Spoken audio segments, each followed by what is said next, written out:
Saatnya kita tundukkan hati kita, mari kita berdoa. Kita akan sama-sama kembali lagi melanjutkan pembelajaran kita, saudara-saudaraku. Ya, firman Tuhan yang sangat luar biasa memberkati kita semuanya. Untuk itu mari kita tundukkan hati kita, mari kita berdoa.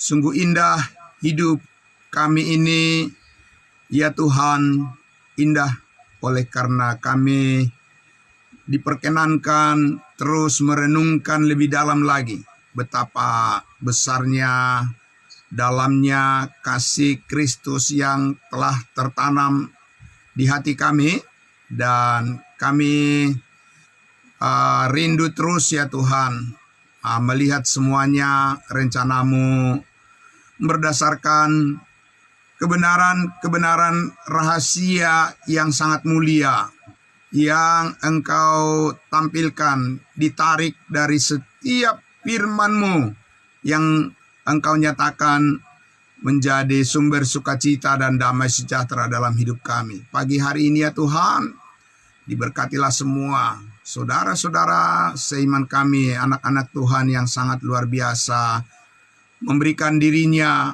untuk diperlengkapi oleh berbagai-bagai hal, lebih detail, lebih rinci lagi. Firman Tuhan itu masuk ke dalam hati dan pikiran kami, sehingga kami bisa terdorong dengan kuat, termotivasi untuk mempraktekannya di dalam setiap kehidupan kami berdasarkan keyakinan dan kekuatan yang disertai oleh kuasa Roh Kudus. Terima kasih, kami bersyukur. Dalam nama Tuhan Yesus kami berdoa menyambut firman-Mu. Amin. Puji Tuhan, luar biasa. Bapak Ibu Saudaraku yang dikasihi Tuhan Yesus, selamat pagi, kembali lagi dalam sukacita kita bersama di pagi hari ini.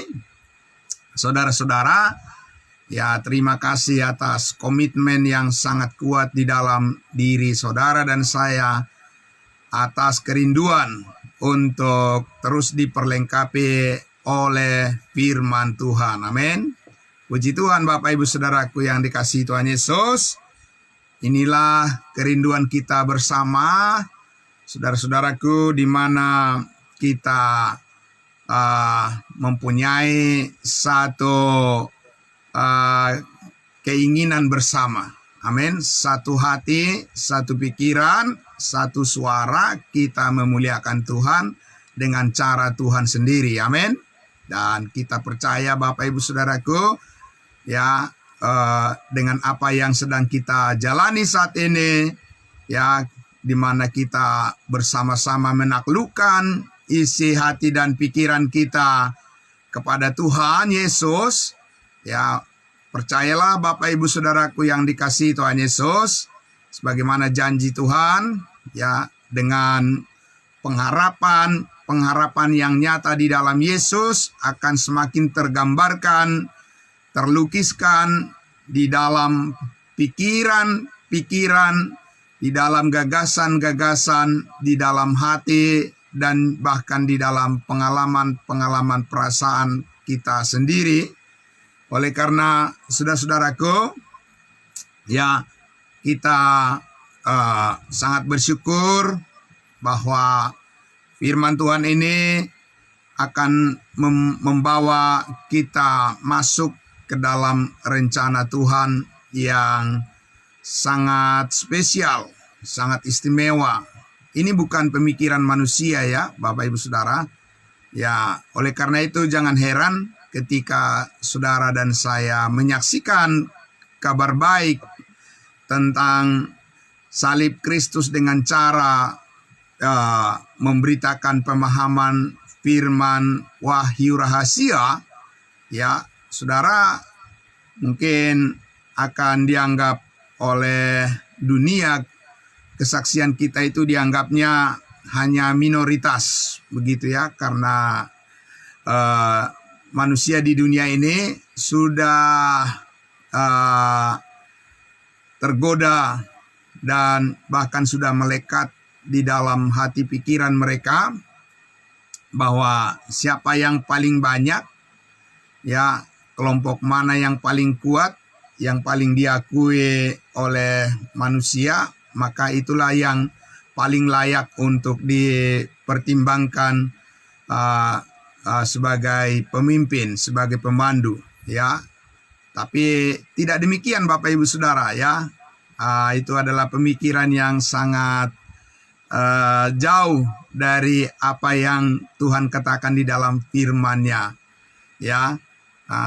Kita ambil contoh Bapak Ibu Saudara, ya. Kita masih berada di posisi Efesus 1 ayatnya yang ke-19-20, ya, tentang bagaimana besarnya kuasa yang tersedia, betapa hebatnya kuasa Allah yang dinyatakan, yang dimanifestasikan, yang didemonstrasikan, yang ditunjukkan, yang diidentifikasikan dengan firman kasih karunia tentang kuasa kebangkitan Yesus Kristus dari antara orang mati.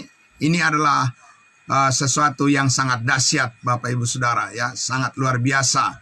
Meskipun dunia tidak terlalu tertarik dengan kebenaran rahasia ini, ingatlah Bapak Ibu Saudara, oleh karena konsep pemikiran manusia sudah terpolusi dengan anggapan bahwa siapa yang mayoritas itulah yang lebih benar, itulah yang paling benar. Nah, Bapak Ibu Saudara, saudara harus keluar dari anggapan yang seperti itu, karena Alkitab menampilkan, ya, kebenaran Allah bukan soal berapa orang yang mengakui saudara dan saya, berapa orang yang tertarik dan memberikan like dan memberikan dukungan kepada saudara, ya, tetapi saudaraku, bukan juga siapa yang viral maka itu yang dianggap layak untuk diikuti. Nah, saudara jauhkan pemikiran yang seperti itu dari upaya saudara untuk meyakini tentang kedekatan saudara dengan Tuhan, ya.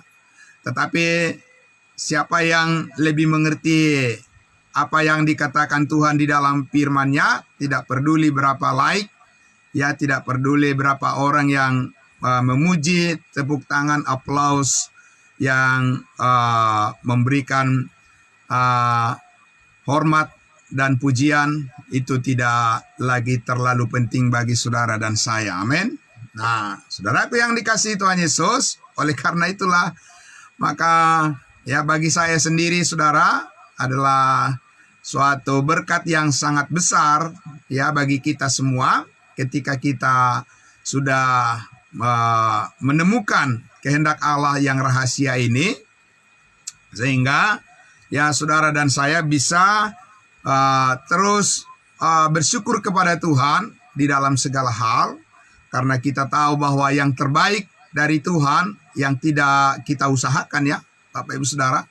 Ya, biasanya manusia bersyukur kepada Tuhan karena sesuatu yang diperjuangkan, yang dirasa bahwa itu adalah hasil dari upaya kerja kerasnya, lalu dia berhasil. Biasanya itu yang membuat dia bersyukur. Sebelum berhasil, ya, susah untuk bersyukur, ya kan? Sulit untuk merasa bahagia dalam hidup, sulit untuk merasakan bahwa sangat diberkati oleh Tuhan kalau belum berhasil perjuangannya, belum berhasil cita-citanya. Itu biasanya pola-pola pemikiran manusia, ya, pada umumnya. Tapi Bapak Ibu Saudaraku yang dikasihi Tuhan Yesus, ya, kita mempunyai satu konsep pandangan keberhasilan hidup yang berbeda dengan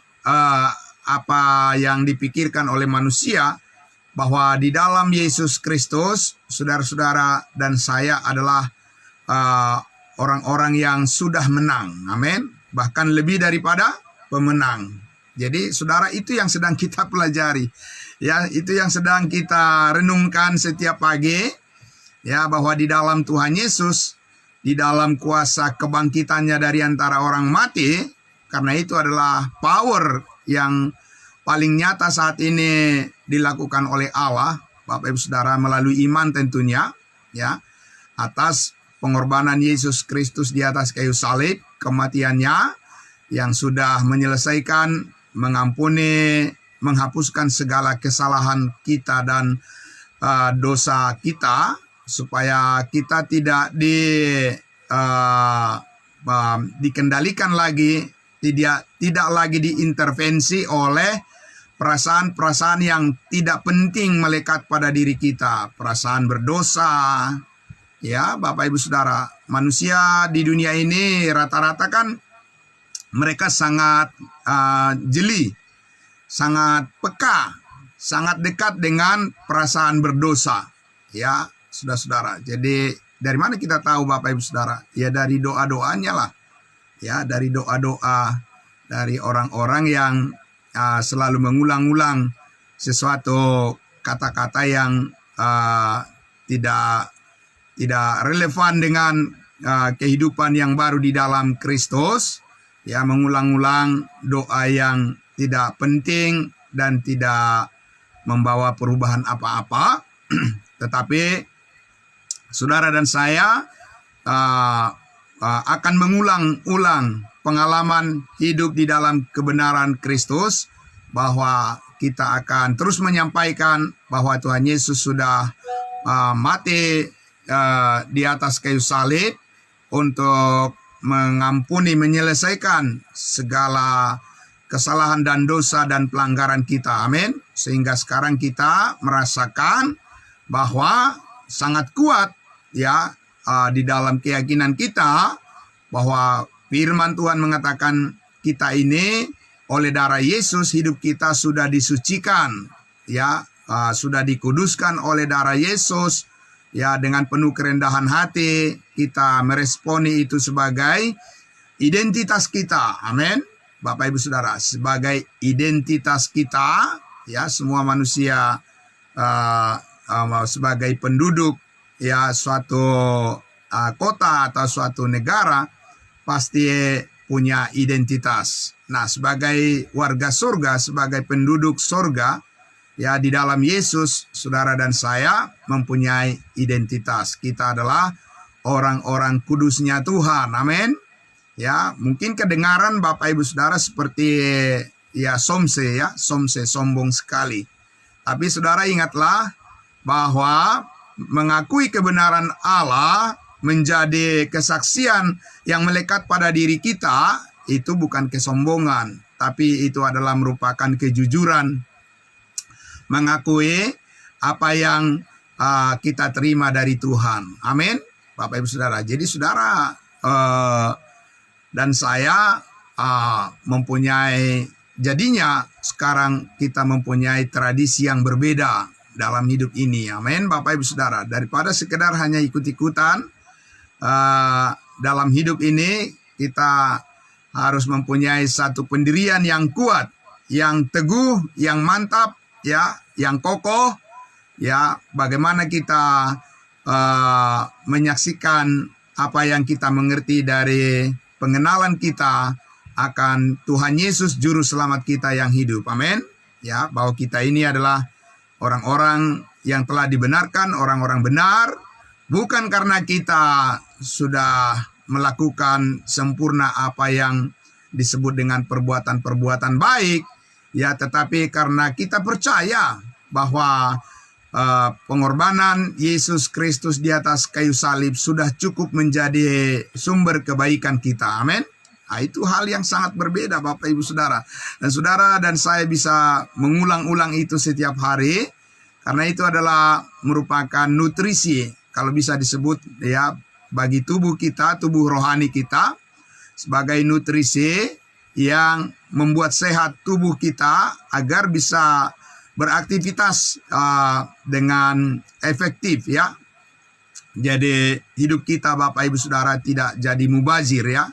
Mubazir karena tidak mencapai sasaran-sasaran yang Tuhan inginkan di dalam panggilan surgawi ini.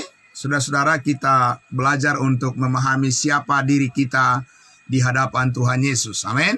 Nah, oleh karena itu Bapak Ibu Saudaraku, ya, jadi kemarin saya sudah spill, ya, saya sudah membukakan sedikit bagi kita saudara apa yang Paulus katakan di Efesus pasal 3 ayatnya yang keempat dan sampai ayatnya yang ke berapa itu, sampai saya akan membacakan saja, nanti saya akan berhenti di bagian yang kita maksud pagi hari ini untuk kita renungkan bersama. Efesus pasal 3 ayat 4, apabila kamu membacanya, amin. Ingat Bapak Ibu Saudara, itulah sebabnya penting membaca Alkitab, amin. Ya, sekarang ini saudara, kalau tidak ada Alkitab, ya, buku yang tertulis firman Tuhan, ya, kita juga mempunyai gadget, mempunyai HP, smartphone, amin. Dimanapun kita bisa membuka dan membaca, ya, firman Tuhan yang kita aplikasi Alkitab yang sudah kita download di dalam smartphone kita, amin. Jangan lupa Bapak Ibu Saudaraku, ya, jangan hanya membaca hal-hal yang tidak bermanfaat, tapi dikatakan di sini apabila kamu membacanya, membaca firman Tuhan, ya, kamu akan dapat mengetahui daripadanya, dari pembacaan itu, ya, akhirnya Tuhan akan mendorong kita untuk menemukan akan pengertianku akan rahasia Kristus, amin.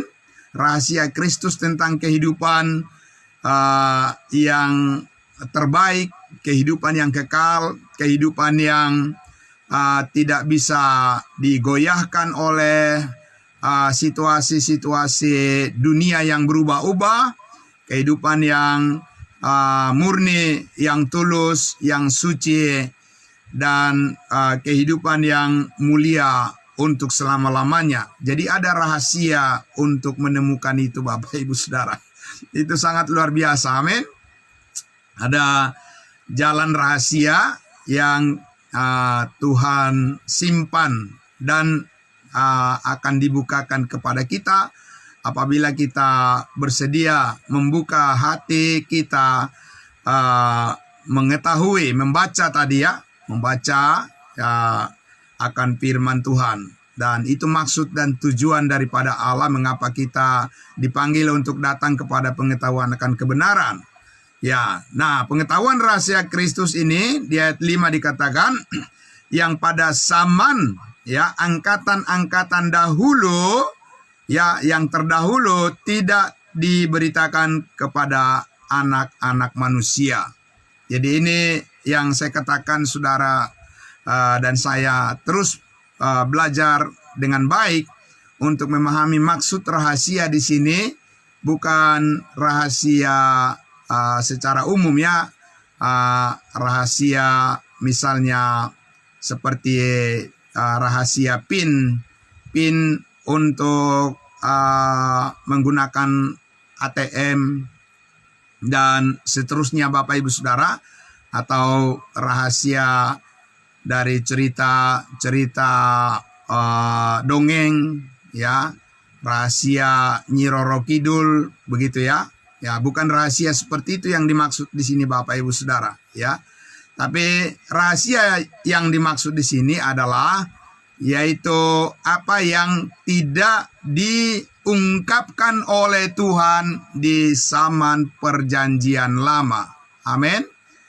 Yang belum dibukakan oleh Tuhan kepada para nabi. Nabi perjanjian lama, ya, kepada Nuh, kepada Abraham, kepada Musa, ya, kepada Yeremia, Yesaya, Maleaki, ya, Yohanes Pembaptis, ya, belum mengetahui rahasia ini. Ya, rahasia Allah ini, rahasia tentang, ya, cara Tuhan memberkati manusia saat ini di dalam Yesus Kristus adalah sebuah rahasia Allah yang dulu belum dibukakan, belum difirmankannya melalui nabi-nabi dan rasul-rasul sebelumnya, sampai tiba ketika Yesus Kristus sudah mati, dikuburkan dan bangkit naik ke surga. Lalu Yesus memanggil seorang rasul baru, namanya Rasul Paulus. Kepada dialah Tuhan Yesus membukakan rahasia ini. Rahasia apa? Rahasia tentang kehidupan melalui iman, melalui pendengaran kepada kabar baik, dan melalui kepercayaan kepada apa yang Tuhan Yesus lakukan di atas kayu salib 2000 tahun yang lalu, menjadi sumber keselamatan bagi semua orang yang percaya saat ini. Nah, Bapak Ibu Saudaraku yang dikasihi Tuhan Yesus, jadi ini bukan berbicara tentang penyaliban Yesus semata-mata, karena di dalam kitab Perjanjian Lama sudah banyak nubuatan tentang penyaliban Yesus Kristus, tentang kelahirannya, kematiannya, nabi-nabi dan bahkan Yesus sendiri sudah menyampaikan itu kepada murid-muridnya dulu ketika dia masih hidup di dunia ini sebagai manusia. Tetapi saudara, yang dimaksud rahasia di sini adalah bahwa Tuhan Allah mengaruniakan berkat keselamatan kepada semua orang tanpa perbedaan, yaitu tanpa melalui bangsa pilihan, tanpa melalui sebuah bangsa pilihan, yaitu bangsa Israel. Karena Bapak Ibu Saudaraku, di dalam nubuatan, di dalam nubuatan Perjanjian Lama, Tuhan berjanji akan memberkati semua manusia melalui janjinya kepada Abraham, Ishak, dan Yakub. Melalui bangsa Israel, semua bangsa di bumi akan diberkati. Itu janji Tuhan di kitab Perjanjian Lama. Tetapi, saudara-saudara, sekarang cara Tuhan memberkati manusia bukan dengan janji itu, Bapak Ibu Saudara. Tetapi cara Tuhan sekarang ini menyelamatkan manusia adalah melalui rahasia Allah di dalam kebenaran yang ditampilkan oleh firman Allah tentang kematian Yesus Kristus, tentang penguburan dan kebangkitannya dari antara orang mati. Maka setiap orang yang percaya tanpa melalui bangsa pilihan, tanpa melalui Israel, saudara dan saya, karena ketika kita mendengarkan, membuka hati kita, telinga kita, mendengarkan firman kebenaran, yaitu Injil keselamatanmu, ketika kita percaya tentang penebusan segala dosa yang telah dilakukan oleh Yesus Kristus di atas kayu salib, itulah firman kebenaran, firman rahasia, dan ketika itu juga kita dimeteraikan dengan Roh Kudus sebagai jaminan untuk menerima segala janji Allah. Amin, Bapak Ibu Saudara. Jadi, saudaraku yang dikasihi Tuhan Yesus, di dalam kebenaran yang demikian itu, saudaraku, di dalam kebenaran tentang rahasia Kristus itu, rahasia kebenaran tentang berkat keselamatan yang sangat besar, yang kekal, yang terbaik, yang termulia, yang tidak kita usahakan namun kita memperolehnya hanya karena kita percaya. Di dalam kebenaran itu, saudaraku, ada masa depan saudara dan saya yang dijaminkan oleh Tuhan, yang saudara dan saya mendapatkan kehidupan yang mulia, melebihi daripada apa yang kita lihat di depan mata kita saat ini. Itu yang sedang kita pelajari untuk mengikuti apa yang Tuhan katakan di sini, bahwa sekarang itu sedang dibukakan, diberitakan ya kepada kita ya di ayatnya yang ke-6 tadi, yaitu bahwa orang-orang bukan Yahudi karena berita Injil turut menjadi ahli-ahli waris dan anggota-anggota tubuh dan peserta dalam janji yang diberikan dalam Kristus Yesus. Amin.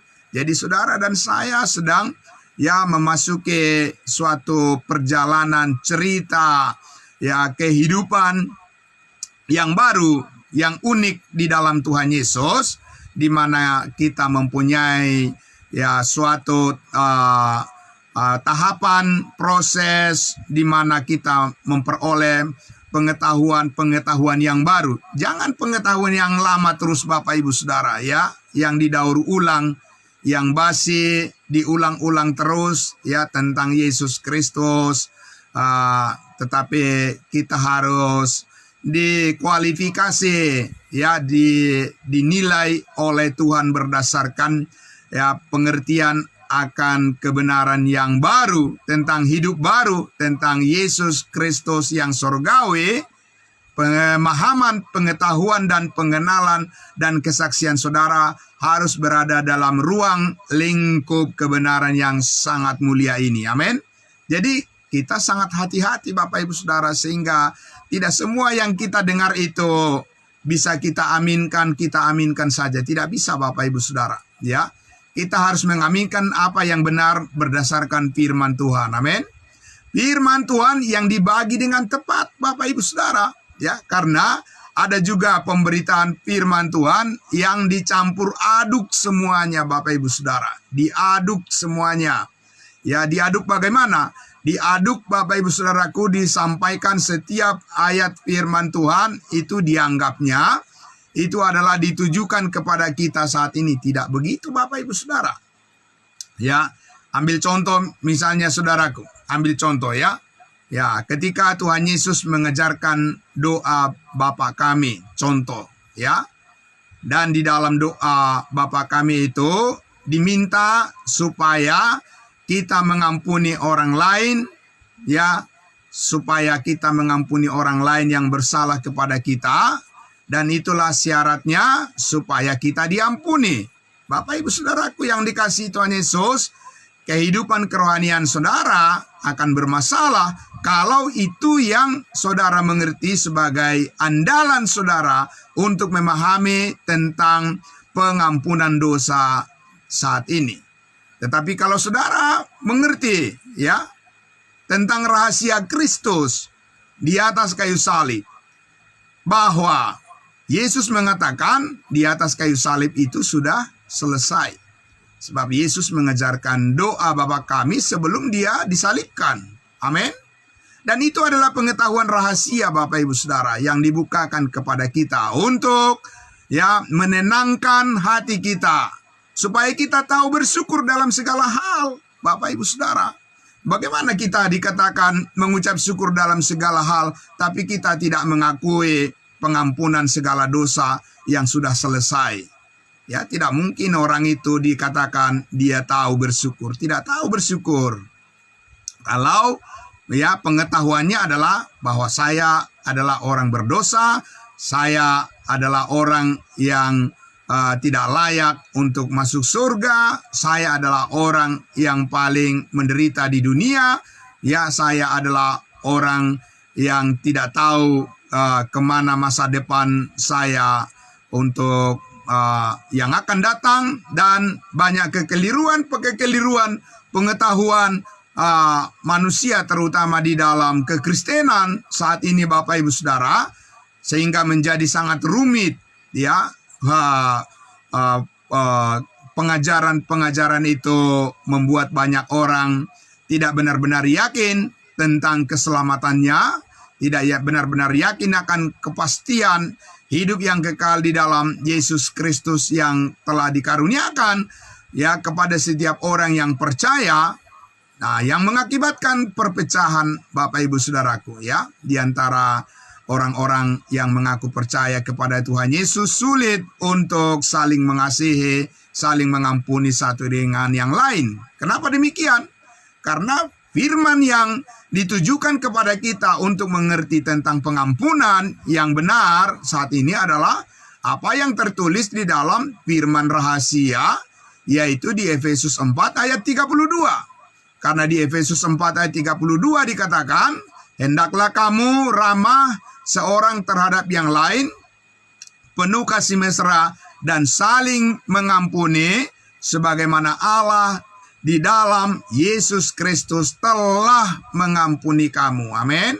Nah, Bapak Ibu Saudaraku, ya, itu hal yang sangat berbeda dengan apa yang diajarkan oleh Tuhan Yesus sebelum dia disalibkan, ya, dengan doa-doa yang diajarkan Tuhan Yesus sebelum dia mati, disalibkan mengampuni segala dosa, dengan firman yang disampaikan Tuhan Yesus dari sorga sesudah dia naik ke surga, duduk sebelah kanan Allah Bapa, bahwa kita sekarang termotivasi dengan kebenaran mengampuni orang lain karena kita tahu Allah sudah mengampuni segala dosa kita. Amin. Sehingga saudara dan saya tidak ada alasan lagi untuk mendendam kepada orang lain. Saudara dan saya tidak mempunyai alasan untuk menyimpan kesalahan orang lain, sebab Tuhan tidak menyimpan kesalahan kita. Amin. Itu hal yang berbeda, Bapak Ibu Saudara. Jadi lebih dulu kita meyakini bahwa kita sudah menerima pengampunan secara total, secara tuntas, kita sudah dikasihi oleh Allah sepenuhnya, maka barulah kita tergerak hati kita mengasihi orang lain, dan bukan dengan kekuatan kita sendiri lagi. Karena kita sudah didorong oleh suatu pengetahuan yang benar yang dibagi dengan tepat, bahwa sekarang kita dikatakan, hendaklah kamu ramah seorang terhadap yang lain, penuh kasih mesra, sebagaimana dan saling mengampuni, sebagaimana Allah di dalam Yesus Kristus telah mengampuni kamu. Amin. Bapak Ibu Saudaraku, jadi kita mengingat apa yang Tuhan Yesus lakukan bagi kita di atas kayu salib ketika kita ingin berbaikan, ya, ketika kita ingin berdamai dengan saudara-saudara kita tidak mengingat kesalahannya, tetapi kita mengingat kebaikan Tuhan yang sudah mengampuni kesalahan kita. Amin. Berbeda nggak Bapak Ibu Saudara? Ya, jelas tentu sangat berbeda, saudara, ya.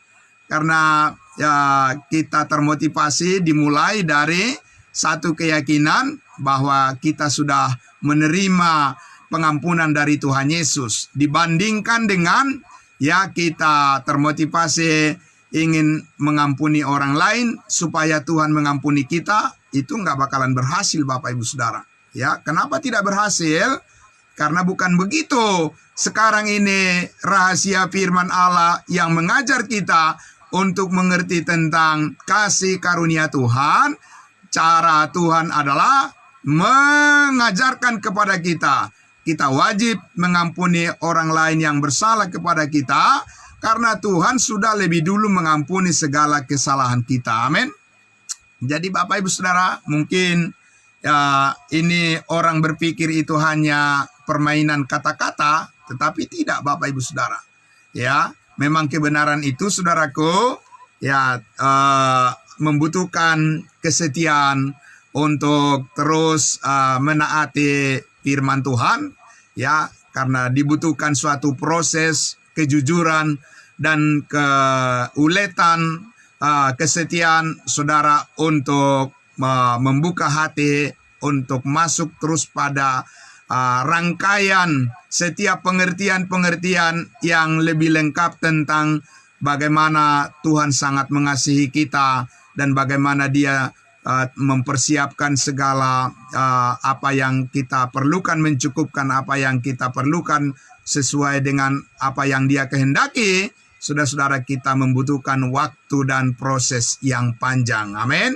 Nah, saudaraku yang dikasihi Tuhan Yesus, siapa yang bisa membuat kita bertahan untuk sanggup melewati berbagai godaan-godaan ya, yang bisa menjauhkan kita dari fokus yang telah Tuhan inginkan nyatakan kepada kita. Itulah sebabnya saudara-saudara dan saya terus berkomitmen untuk datang kepada pengetahuan akan kebenaran, supaya semakin ditambah-tambahkan pengertian kita tentang rahasia Kristus mengenai kehidupan yang baru sebagai identitas kita di hadapan Allah dan juga di hadapan manusia. Amin. Jadi saudaraku, tidak mungkin seperti makan cabai, ya, begitu digigit langsung pedas, saudara, tetapi ini adalah proses pembentukan Tuhan atas hidup kita yang berbeda dengan proses yang kita lihat di dalam kehidupan cara hidup masyarakat umum manusia sehari-hari, Bapak Ibu Saudara, yang diupayakan berdasarkan segala upaya pemikiran manusia. Amin.